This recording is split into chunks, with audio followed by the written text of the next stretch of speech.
Good day, everyone. It is Meredith Leon McCormick for World Bride Magazine. I want to thank you guys so much for our very first WBM Summer Series. This is actually the last segment for the summer series. And I am most honored to have had all the wonderful guests that we interviewed and shared with you, and I hope you continue to support them in all ways possible. I could not complete the series without interviewing what the fashion industry, who the fashion industry has dubbed the godmother of the fashion world, Miss Fern Mallis. Hi, Fern. How are you? Oh, I'm as good as could be given the world we're living in. I But it's good to know it's good to be with you. challenging, but thank you so much. Challenging is an understatement. I had an opportunity to actually hear you speak August 4th at the Nashville Fashion Week on the topic of diversity. And it warmed my heart so much as the way you moderated the conversation among designers, great designers that you were able to usher in with your extensive history as the president and the creator of New York Fashion Week with the tents. So I feel like there's no way we can complete this conversation without bringing you into it. So bravo for addressing a much needed conversation.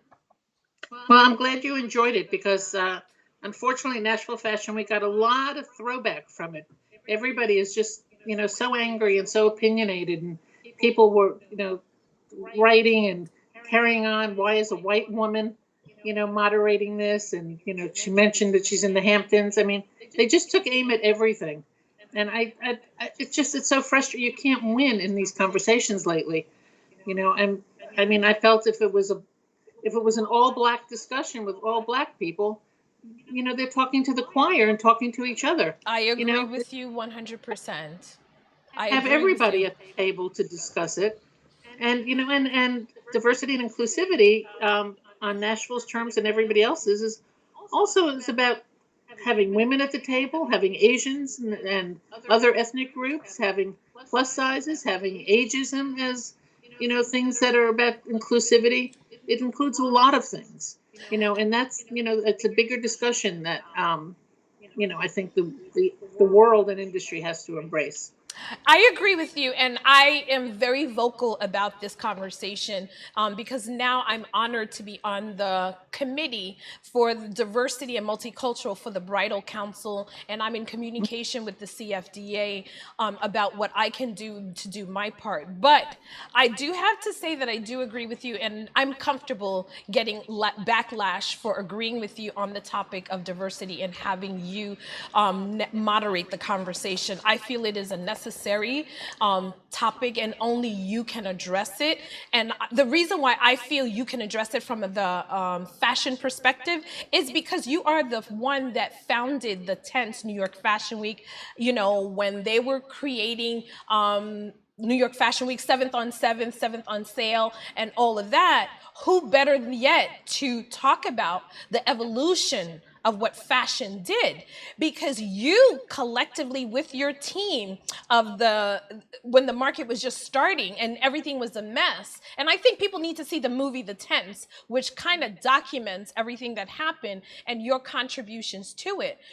So I thought it was greatly handled. I thought it was well done, and I was glad you brought in diversity at the table, because this is not a topic I personally believe that Black people can have without white people and other races that are in the leading positions to have, because we're not there. We're not the decision makers. So you guys have to have this conversation among yourself and show us what you're looking to do. And I felt like that's what I got out of the conversation. And you asked people that specific question: what are you doing with your company to make sure that inclusion is involved in it? Not about diversity, but inclusion. So I felt it Mhm. was perfectly done. Well, I'm very happy to hear that, and I think Marcia Masula, who runs that and organized it, will be very happy to hear that when this runs. Oh, absolutely. And I'm happy to share it, because the conversation that I'm currently having with Mark Ingram, who's at the table, and Neil Brown, who's at the table, who with Sala's husband, who's working on the Yes, Sala's legacy, you know, now I know. Oh, yes, so we can only be a part of the solution, but the agenda has to come from Rachel and Michelle and Lou, who runs the bridal council, and invite all the members to this and say, hey, here is the list of problems that we have. What is the solution? And here are, for right now, the 6 people that are going to help you, and we're invited to the table, and we have to be given the opportunity to give honest feedback on what the solution is. But at the end of the day, I personally believe it's your house. I can only tell you what's hurting me about it, and I have to make the decision to either come to your house and accept the rules, or you be a gracious host and you say, I heard you and I want you here and I will make the adjustment, or I stop coming to your house. But I can't yeah, complain about how you wish to address it. agreed. So let's get into our own conversation, because Yep. I am so in awe of you and your whole legacy. You come from a family that's European, Russian, and Sephardi. Give us a little bit about your cultural background. Well, I born and grew up in Brooklyn, New York, Yay. when it wasn't the coolest place on the planet. And my parents were, children of immigrants. My father's family came over at the turn of the century from Russia and Romania, and my mom's family came from Turkey.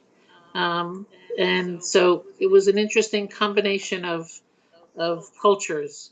I grew up in a house with my mother cooking wonderful Middle Eastern foods, and from the Turkish foods and Middle Eastern music playing, and my dad's family was, was also fabulous. I mean, and so we grew up, you know, never thought about people's races or what that meant, and that's where it all started. It all starts with your parents, It and sure does. But your father was working in the garment district, and so yes, you had direct contact in the industry from childhood, because you mentioned in one of your conversations that I had an opportunity to hear, is that you would love going with your dad to these meetings, and you would, when you were off from school, and hang out and see what was going on, the women that were doing the work. And it sounded like a diverse group of people that I remember, even from when I started going to the fashion industry. So tell us a little bit about your dad. well, my dad was a salesman in the garment district, as you say, but he was in the accessory business. So he was basically selling scarves. And I have more scarves than anybody knows what to do with, and can tie them 8,000 different ways.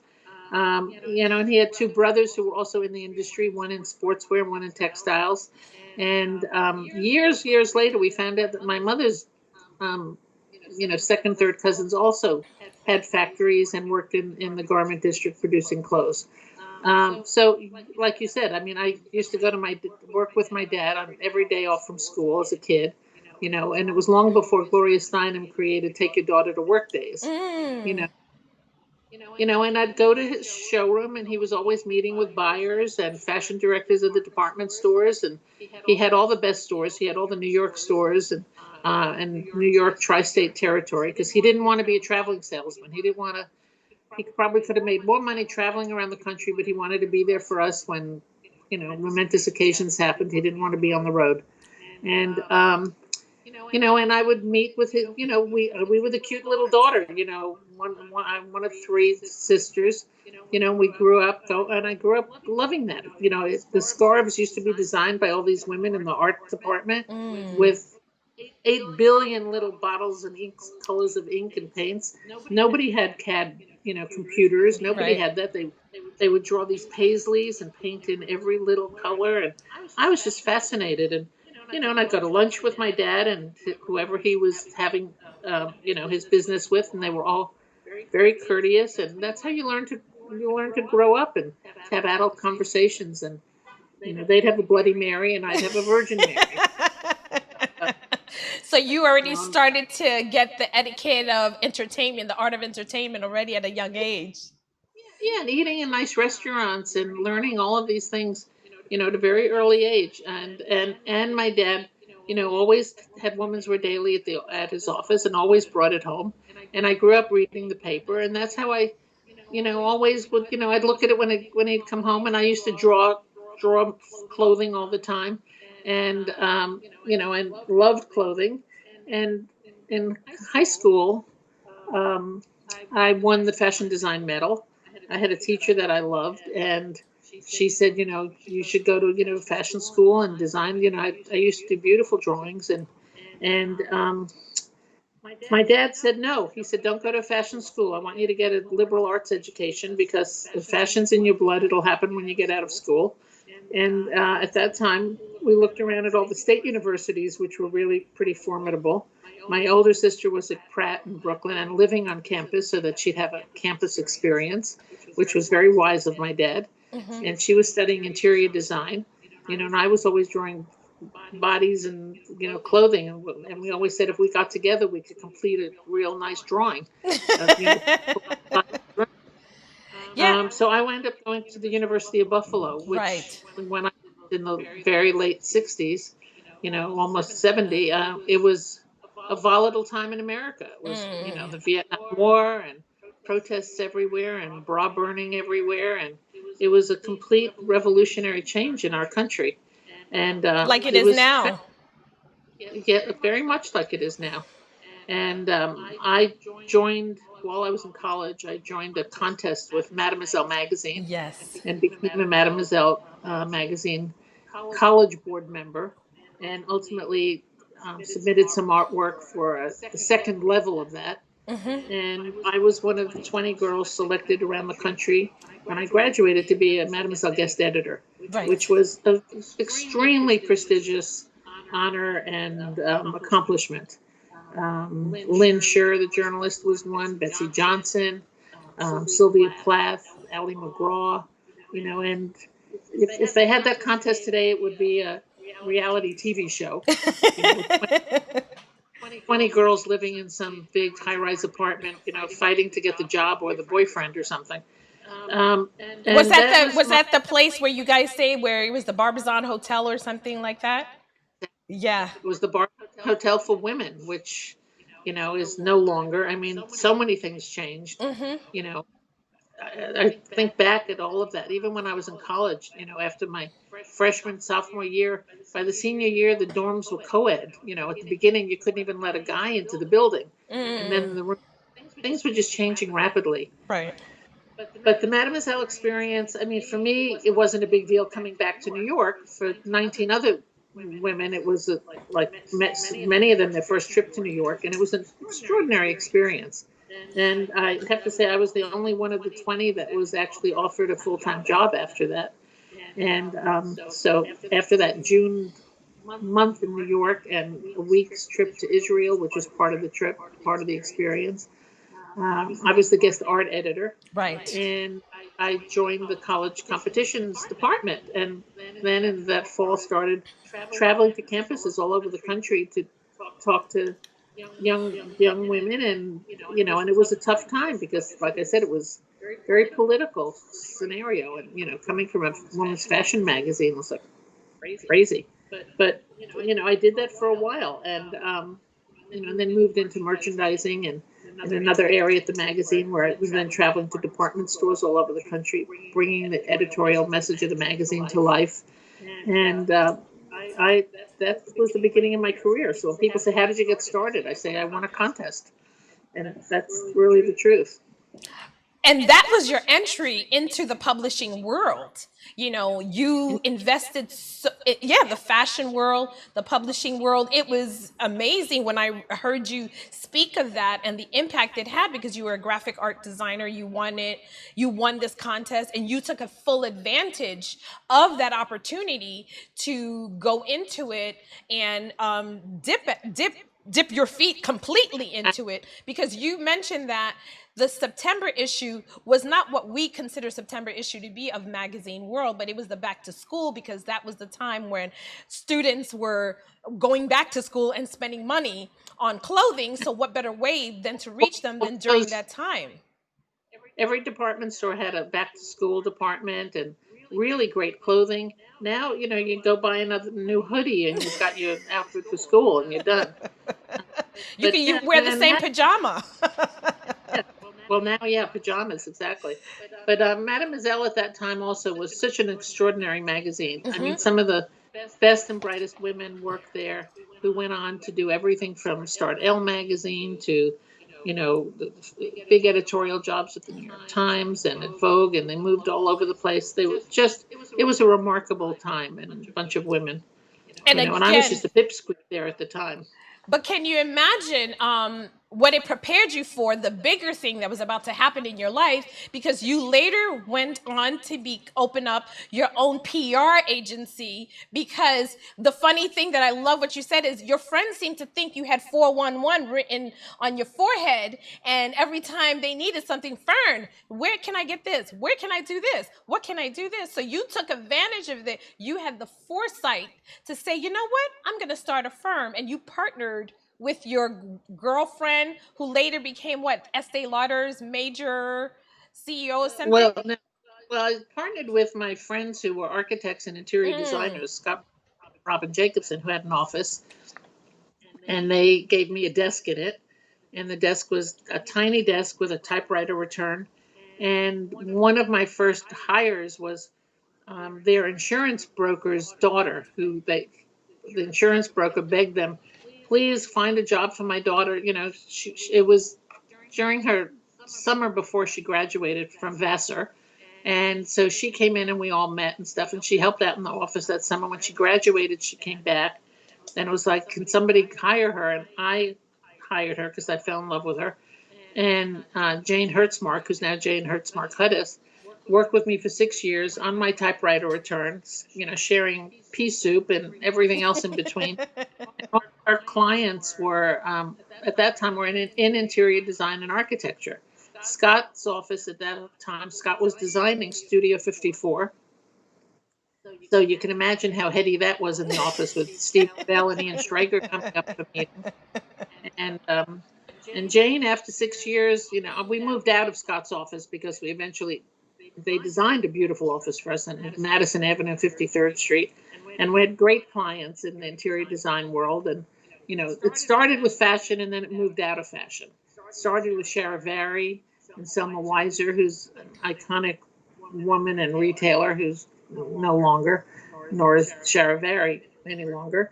You know, and Jane then went back to college, went back to get a master's degree at Columbia. And when she left, she decided to go work in beauty and went to Estee Lauder and has been there over 30 years now. Wow. And she's now global president of, I don't know, maybe 15, 20 brands. I mean, she's oversees almost half of the brands in the company.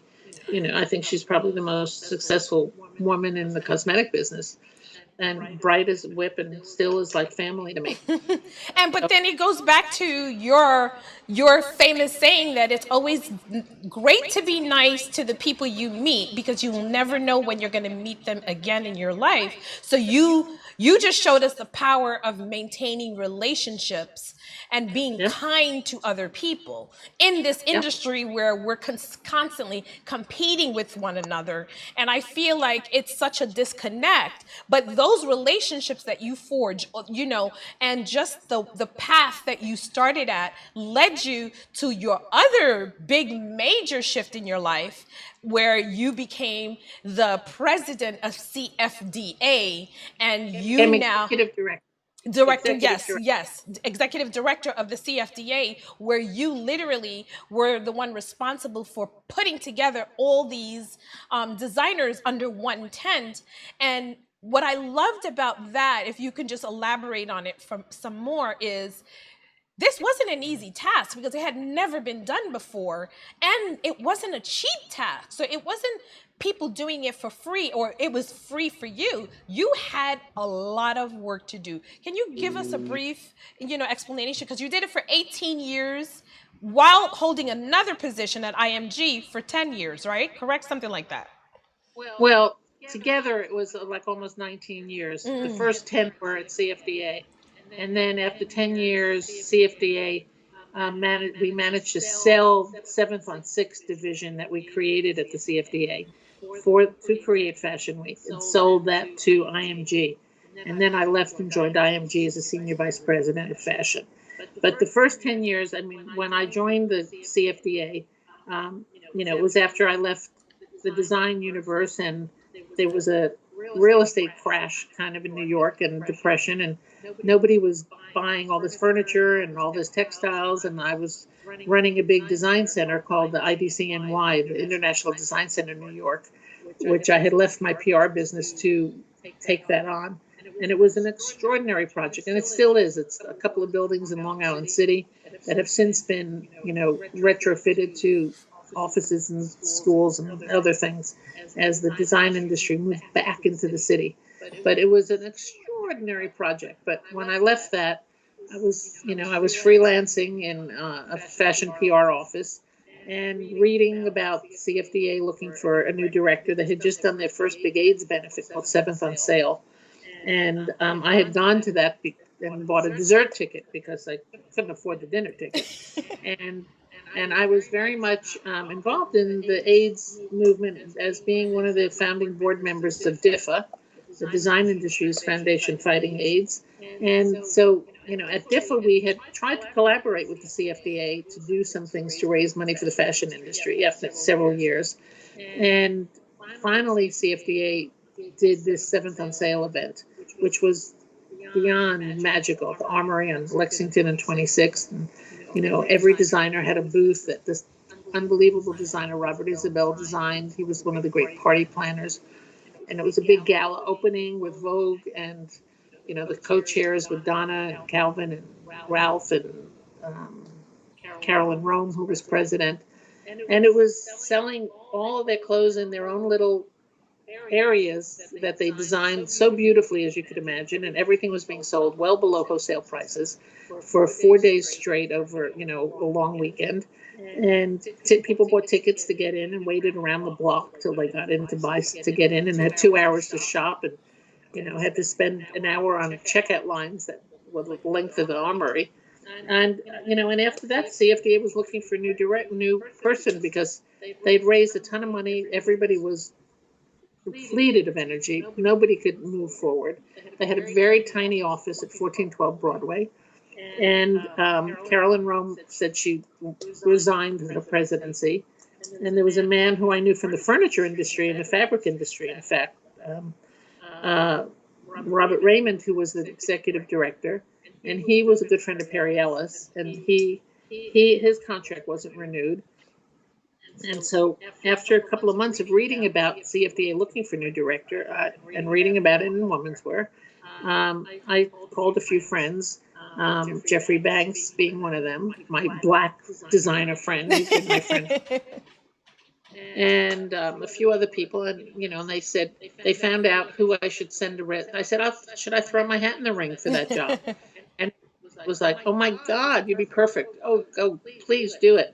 And they said, I got the message back to call Donna Karan. And I said, really? Like Donna Karan's going to take my call? I mean, why?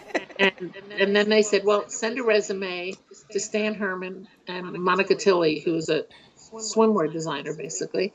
And I laughed when it said to Stan Herman, because to your point of never burning bridges, and you never know where people come back into your life. When I was a Mademoiselle guest editor, we would break into groups of 4 or 5 of us, and the 4 that were interested in photography were sent off to meet a famous photographer. 4 people went to meet an author. I was part of the fashion contingent. We went to meet a designer and interview him. And the designer we interviewed was Stan Herman, who had a company called Mr. Mort, which was very famous at that time. And so when I went to, for this, I sent in this resume and they called me immediately, like, when could you come in? And it looked like they had just finished seeing, 50 people and hundreds of resumes. And they had 4 or 5 finalists ready to go like 2 days later for a second interview. And when I saw Stan and Monica, I said, I met you when I was a Mademoiselle guest editor. We came to interview you. And he said, oh, my God, of course I remember. And I said, no, you don't. I know you. Very nice that you said that. And he became a champion for me right away. And after that first interview, they said, all right, you got to come back with the next round when we have these finalists coming in. And we all were sitting in, I forget whose showroom it was, in the reception room. And I wish I could remember who were the other people there, but I don't. And we all went in, and we were now interviewed by Calvin Klein, Bill Blass, Carolyn Rome, and Stan and Monica. And, I knew Calvin Klein from parties in Fire Island and in the city. And so it was like, hi, and Bill Blass looked a lot like my dad. So that was very comforting for me. And Carolyn, I had met when we, as DIFA board, went to visit with her to try to talk about doing something to collaborate with the CFDA. So I had a little bit of connectivity with them, but I remember them asking me, why should we hire you? You haven't been in the fashion business in 10 years. You've been in the design and interiors. And I said, well, I haven't stopped wearing clothing. Priceless.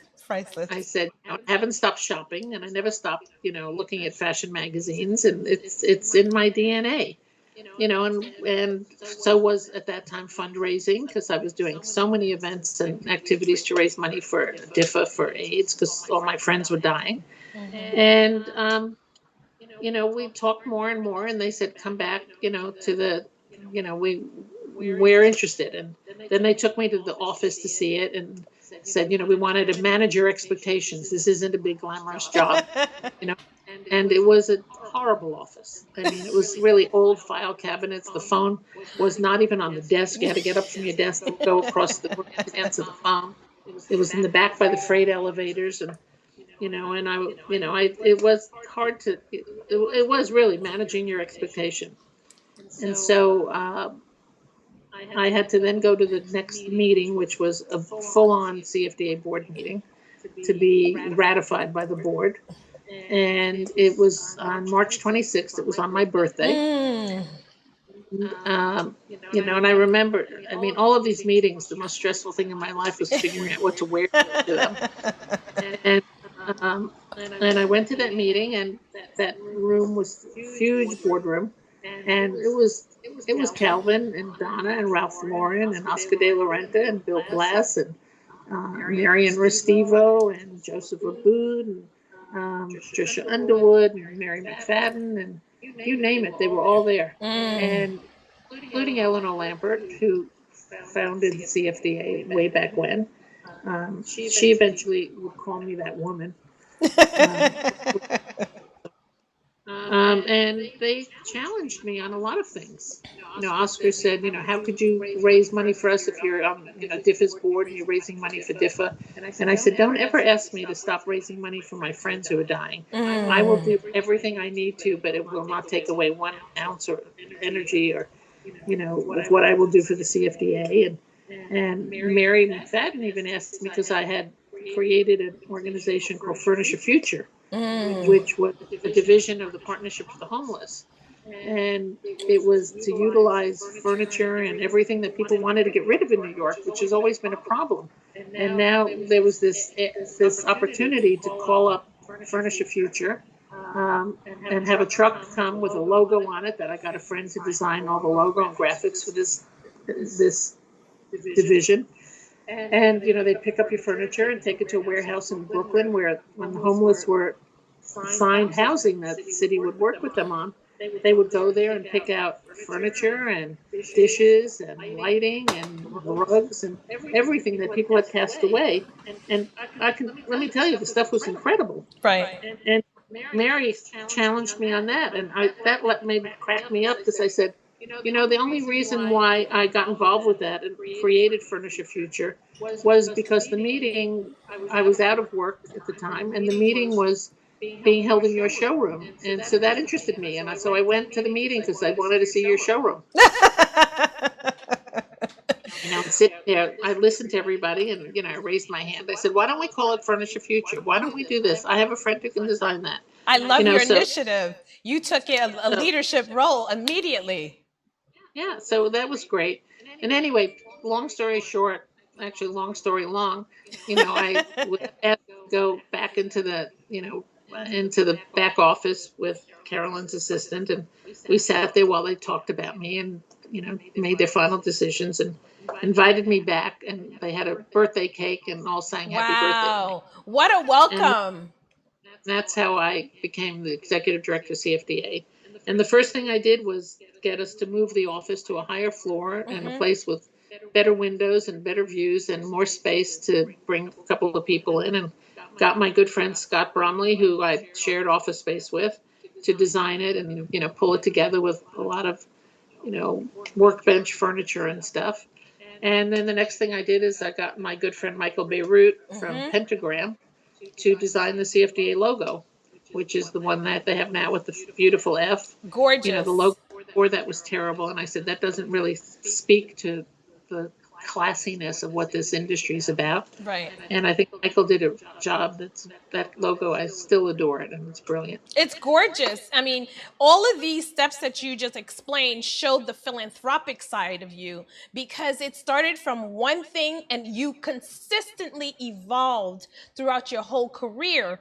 And so it leads me, you answered a lot of my questions, by the way, but one thing that I did want to point out to what other people may not know, and that's why I'm going to insist that they look at the tent and read your book, and they'll see you had diversity from the very beginning of your career in who you were dealing with, and the designers, Carolina Herrera, Oscar de la Renta, and so many other, and you had them. I came into it in the late 90s, and I'd never seen so many different designers. And when you walked in through the tent, the waters parted like you were Moses. Everybody knew who you were. Everybody knew, because they knew the hardship that it took for you to put together some of these things. Well, I do need to at least tell people who might not know it from your audience, how we got to organize Fashion Week was, just as I had started this job and was hired by the CFDA and, was like checking out the terrible office and figuring out what to do next. It was Market Week or Fashion Week. It was really called Market Week. And there were, at that time, if there were 50 shows, there were 50 different locations. Nobody talked to each other. Somebody was uptown, the next one was downtown, one was on the west side, one was in a little club, one was in a hotel ballroom, and Michael Kors was having a show, and it was in an empty loft space in Chelsea, in a raw concrete space. And it was one of those, it was a terrible space. The chairs were really close together, and he always had the best models. I mean, every one named supermodel in the world. They put the bass music on, which is so loud that if something's not nailed down, it shakes. And, as Naomi and Cindy and Claudia and Linda, all the big names, walking down the runway, the plaster in the ceiling started crumbling and coming down.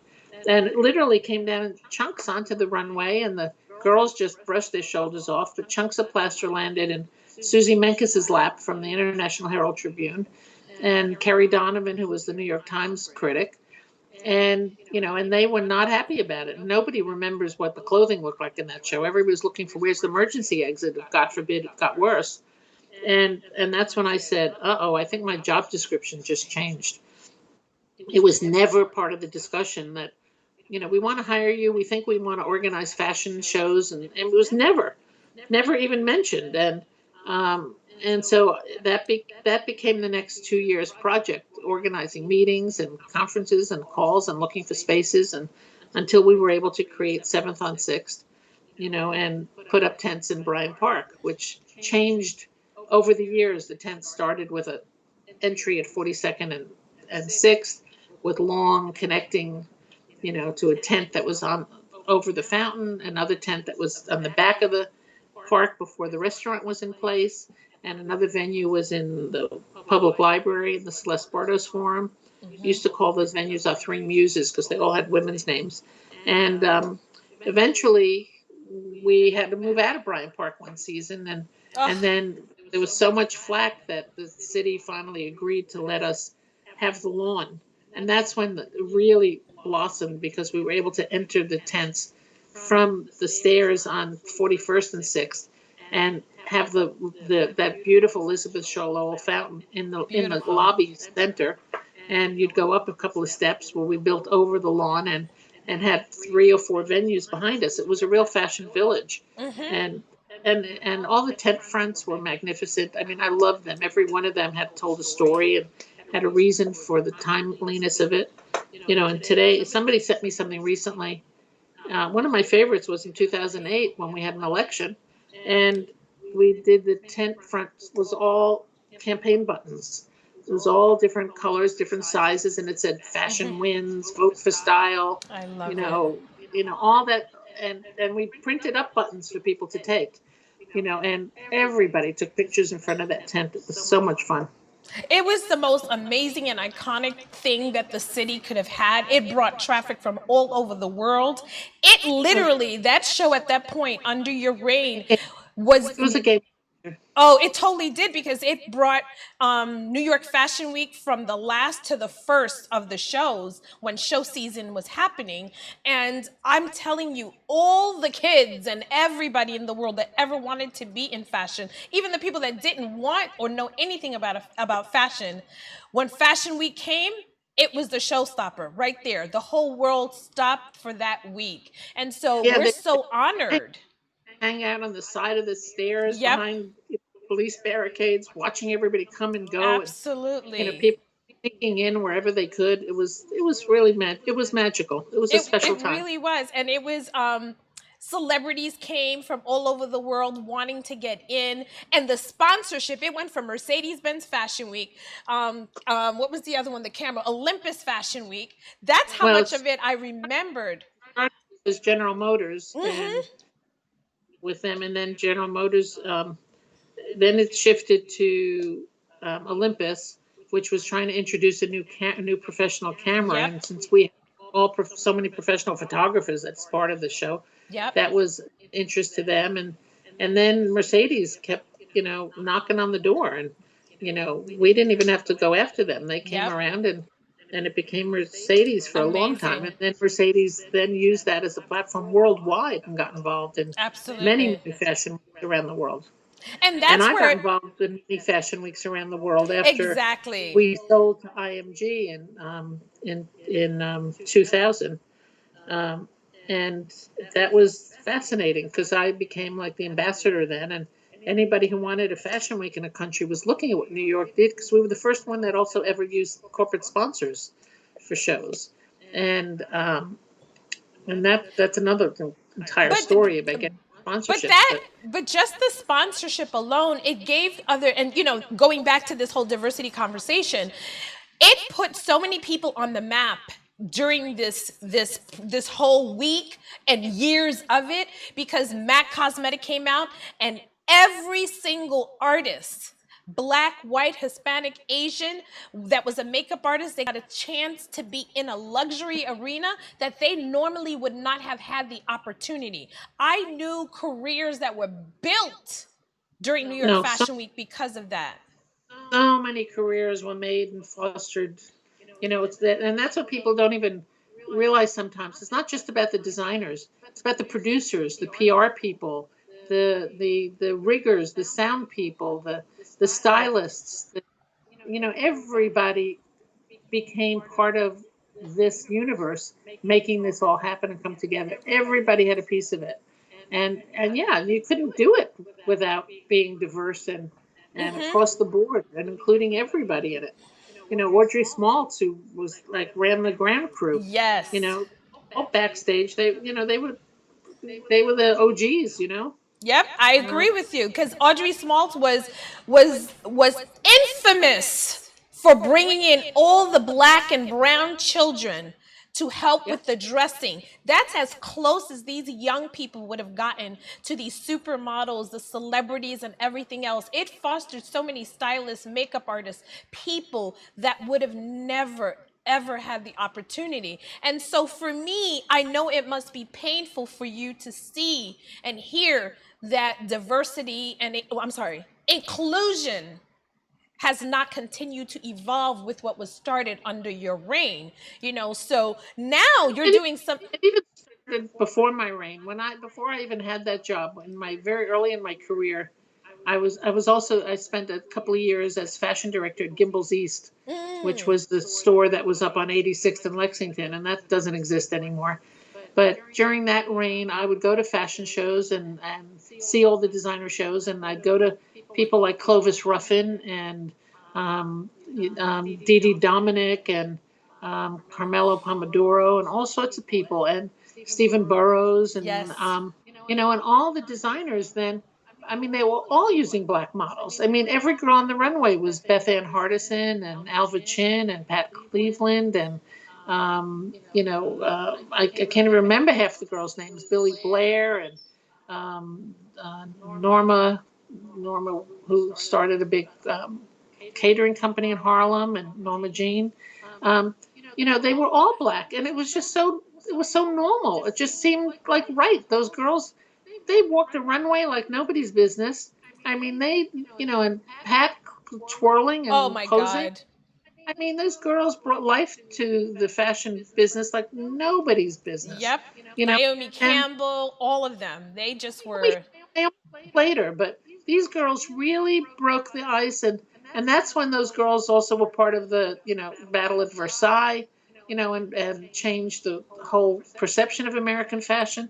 I mean, it was so much a part of the history of fashion that and then it became a moment somewhere, even under my tenure at running fashion weeks, where I think some of the brands got very big and very global, and they wanted just the European, Ukrainian models and the Russian models, and the very lanky blondes with straight hair and no personality, and they walk down and like zombies, to heavy tech music, and that started changing things. And then thankfully there was a shift at one time when the Brazilian girls became Right. With a thing. Giselle. That's when we all got to meet Giselle and everybody else, and they were looking for girls who had a body and had a shape, and that was a really wonderful time in the fashion business, Right. and then it got very white again, and now it seems like everybody's knocking on doors saying, "Hey, what happened?" Right. You know, Right. Beth But Ann and Andre and Iman and everybody started making a case for, right. hey, we need to have more representation in this industry, and they've done a great job bringing attention to that. And I love that. And which leads me to our second to last question. Um, the rumor is that you are somehow responsible for the new CFDA president, Cassandra Diggs. So, can you tell us a little bit about that? If that's true, can you confirm that or not? Well, I mean, I'd love to take credit for Cassandra's great success, but the truth is that when I was still at CFDA before I left, she was my hire for the job as a financial person, and taking care of the books and the records. And Cassandra was terrific, and way back then, everybody loved her right away. She was smart and bright and was doing a great job. And bravo to her. She's stuck it out and stayed and just kept moving up and doing the right thing and moving up the chain. She and Lisa Smiler both stayed um, Yes. ever since I was there, and they both deserve a real pat on I the love back. Lisa Smiler. Love her. Lisa's really is more the mother of the CFDA. I mean, people, Diane von Fürstenberg tried to say that it was her, but it was really Lisa who really mothered and, nourished all the designers and has a warm, wonderful relationship with all of them. And I think it's an interesting opportunity now for Cassandra. Right. So, I mean, and I think it'll take a little bit of pressure off both Tom and Stephen. Right. They'll divide up those roles now because, it used to just be Stephen, which was the role I had, but, as it evolved and moved on, they changed the title. Right. I could complain as a woman, they would never let me be president. Wow. No, it had to be a designer. No, you can't be the CEO, and I used to say, well, that's wrong. I mean, what I'm doing is really presidential, Right. and then when There's they got the always a guys, fight.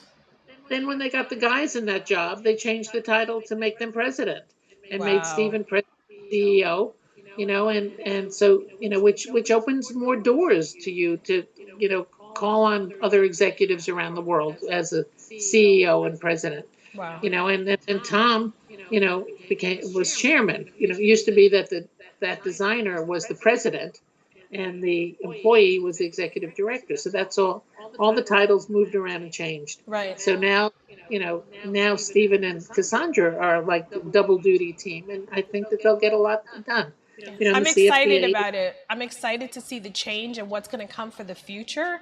And so now leading you into your book. My last question to you. But wait, the book, but 92K. I'm sorry, Why? 92Y. 92Y is your baby project where you interview so many of these celebrities that you've worked with over the years. It turned into a book, and which I love, and I can't wait, to share it with our viewers. So tell me a little bit about that. Well, when I left IMG after the tents moved to Lincoln Center, wine, and that's like when you saw the movie The Tents. That was the last season in Bryant Park, and I negotiated my departure and said, you know what, this is the perfect time for me to leave because that was my baby for 18 years. Now is a chance for somebody else to take it on. I mean, I was very supportive of the move and was instrumental in getting it to that point. But I said, let's let somebody else do this now. And I'm glad the timing was perfect because people basically hated the tents at Lincoln Center. They got And I too big think and the people at Lincoln Center hated the tents being there too. it became much too corporate, and it had so much more space for the lobbies, which just which IMG loved because it meant they could sell more sponsorships and make more money. But at that point, the shows became more about the sponsors and less about the designer. Mm. And that was not my thing, and memos were going from 3 people to 30 people. Wow. Everybody at the center had to weigh in. So I knew it was time to leave. So I took a very, I thought well-deserved year off. And, and then I started having what I call, and I write about this in my book, the coffee phase of my life, which meant that all of a sudden people were calling me up every day and, hi, I have a project. Can I meet you for a cup of coffee? Hi, I have this new startup. Somebody said I should call you. Would you mind meeting for coffee? I have this thing. Can we meet for coffee? And I would say nobody ever wanted to take me out for lunch or dinner. They just wanted coffee. And um, and so I met a lot of people, and it was always like throwing wet towels on the ceiling to see which ideas stuck. But then my friend Timothy Greenfield Sanders, who's a photographer and documentarian, I had tea with him. Excuse They me, changed that. tea with him at his beautiful studio way downtown, and he introduced me to a friend named Betsy Berg, who was an agent and had a lot of connections. And Betsy and I went out to lunch, so that was a good start. And she said, I'm going to introduce you to my friend Susan Engel at the 92nd Street Y. They're always looking for new people to do talks there and interview people. And you would be great. Would you be interested in that? And so we all had a cup of coffee. And and Susan said, they've had one-offs at the Y, through the years, but they'd love to do like a program, because they used to have a program on history, on Jewish culture, on architecture, on theater, and and to formalize it. So I said yes, because I grew up knowing about the wine, going to talks up there, because it is one of the most prestigious cultural institutions our city has. It's well over 100 years old, and anybody that's anybody, whether it's a politician or a prime minister, an actor, an author, a musician, anybody introducing anything or launching anything new or a topic that's important is speaks up there in their speaker series. Always interviewed by somebody equally as important and influential.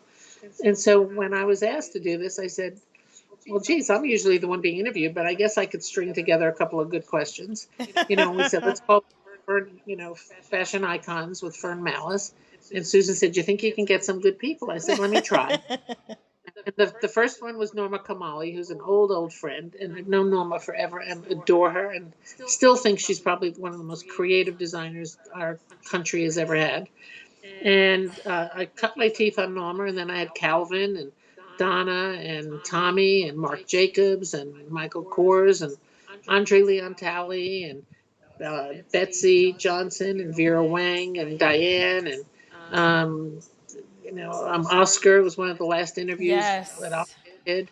Um, Simon Doonan. It was the last big interview. We held the book for Bill Cunningham's interview, Yes. and and it was incredible. So the book represents the first 19 of the interviews I've done there. It's now 8 years later, 9 years. I've done Wow. many more since that book came out. I've done Victoria Beckham and Valentino and Wow. Rosita and Angela Missoni and Billy Porter and Bob Mackie and Zach Posen and Alex Wang and Christian Siriano. I mean, it just goes on and on. Zandra Rhodes and Beth Ann Hardison. Yes, I And was even there for that one. That was amazing. Beth was great. And even on my birthday, Bevy Smith interviewed me. Yay! And so it's been great. And we're talking about the second version of the book. And we're also, everybody has to stay tuned, because I think starting maybe next week or the week after, the 92Y is going to air 10 of my favorite interviews, and do it on their site, on the That's web, on the computer. You can amazing. watch it, and Uh, it'll be up for 60 days. Because we're Wonderful. busy trying to make a content deal with the interviews, because they really are the definitive best interviews, and I'm very, very, very proud of that series. It And was now, since the Y amazing. is closed, as is every gathering theater space, they're putting as much online so that they can also try and raise some money, because most of their revenue comes from ticket sales, and they Right. can't sell tickets, and that institution is just too precious to have To anything lose, happen to. no. Yeah, we can't afford to lose it. You brought some amazing people to our cities, which brought out a lot of people, both in the fashion industry and outside of it. And it kind of gave people the platform, well, a place to go to where they can, what is fashion really about, and hear from the voices of the people that were in it to Yeah, I mean, explain what it was. my interviews were really not about. Tell me about your spring, No. 2010 collection versus your, fall collection. It's really, who are you? Right. How did you become you? Tell me about who your parents were. What was it Right. like growing up in your house? Right. What You were your siblings humanized like? it.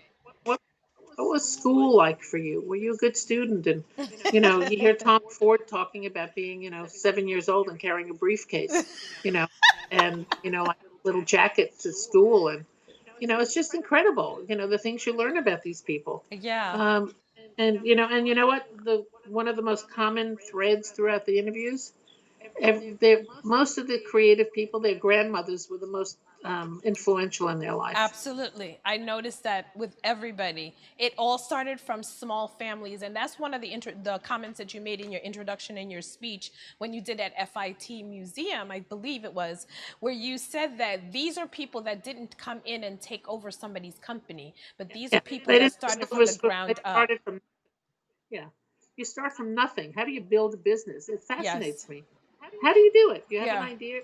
And now that information if people read that book, is more important than ever because we're in a horrible place right now. I I mean, know. I don't know how people are going to sustain their businesses. I don't know how all these talented people coming out of schools are going to get jobs. Right. I mean, we're in a really, uncharted territory right now. Stores are closing left and right. I know, which is sad.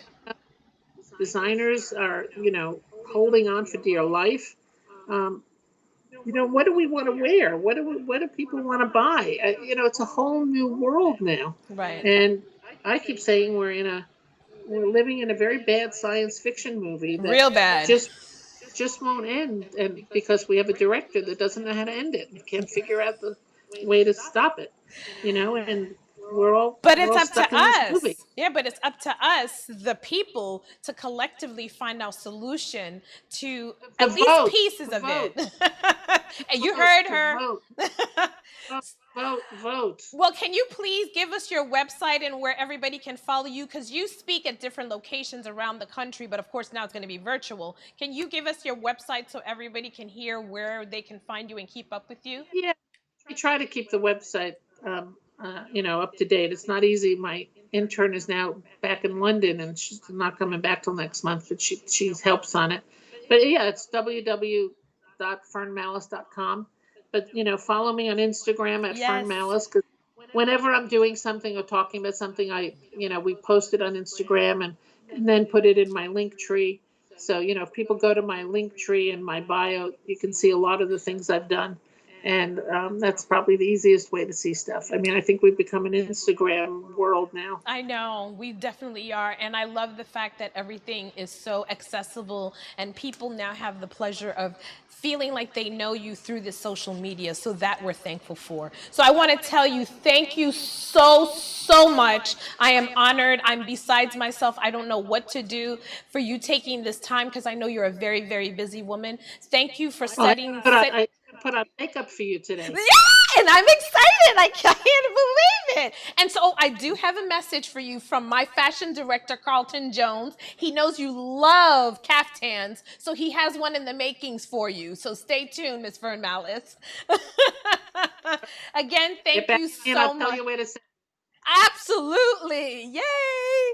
So guys, everybody, that was Fern Mallis, the Fern Mallis, and the one and only. Please, for more information, stay tuned. The article will be complete with pictures and copies and where you can get the book and images and everything else. So until then, enjoy the rest of your summer. And we want you to continue to follow us and every single one of our guests that supported us at World Bride Magazine. And so follow us on Instagram, Facebook, and YouTube. Yay. So until the next time, ciao Bella.